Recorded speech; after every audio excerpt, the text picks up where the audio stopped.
The structure of the personality. If we look at the world through the prism of astrology, if we consider the astrological model of the world, we will get several layers of measurement, or 2 layers of manifestation. The physical, the material world, and the astral or subtle world. Souls live in the subtle world and incarnate in the physical world. According to the astrological model of reality, any soul comes into the world to gain life experience, and behind this realization there is a certain goal. The experience we are supposed to acquire is described by the axis of the lunar nodes, the fictitious points. The experience of the lunar nodes is lived rather at the level of emotional perception than at the level of satisfaction of physical needs and desires. It's difficult enough to understand with our minds the necessity of such experience. The soul gets incarnated in the physical body, in the physical world. Precisely this environment is ideal and suitable for the acquisition of earthly experience. Each birth chart is a section of reality that shows what was happening to the person's parents at the time of her birth. Some examples of how alchemy is related to the symbolism of astrology. As the alchemists said, lead is toxic and kills all life with its vapors.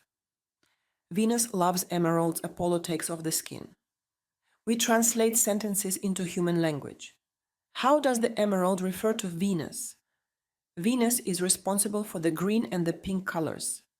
The emerald is a green crystal, and the conclusion is that the emerald is contained in the image or symbol of Venus.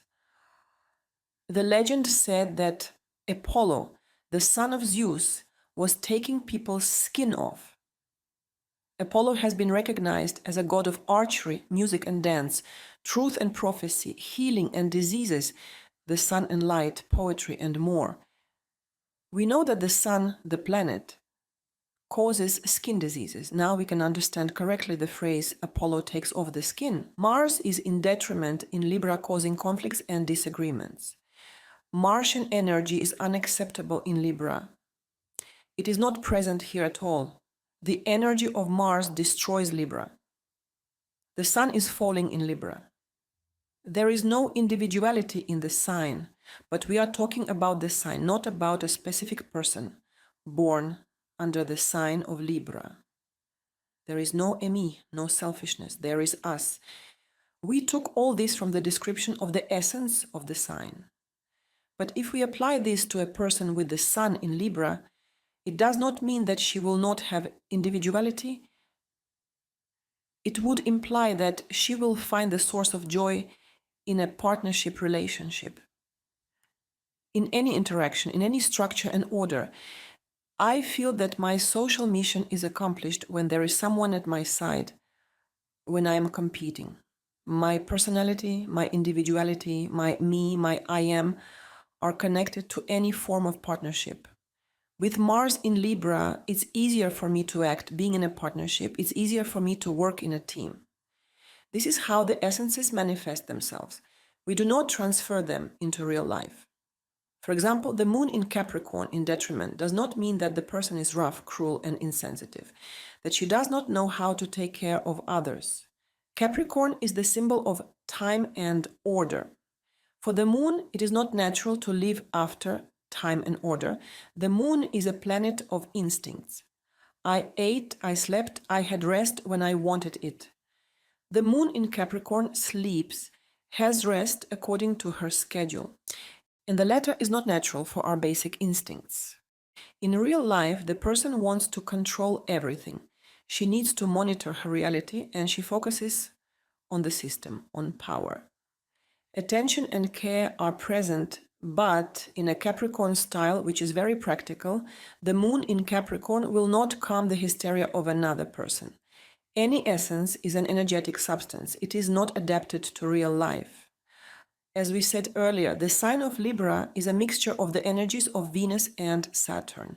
Do not rely on the description of essences, on the description of the planets in the signs of the zodiac. Do not read horror stories about Venus and the moon in Scorpio, event-related level. Accidentia in Latin. These are formulas that we cannot change, like, for example, Saturn in house 2. There is no psychology here. We operate with dry formulas of instructions. Do the following and you will get a result. If you don't do it, you will get a negative result. We use the following parameters of the chart: the houses, the cusps, the rulers of the houses, where and how, the aspects between the rulers, what affects, the planet in a house, the rules of destiny. The sun is in house 1. You don't want to be noticed, but others notice you. These are the rules of destiny, the instructions of your chart, circumstances, opportunities, the directives, and the rules of the game. The next one is that there are good and bad planets. I am single at the age of 40.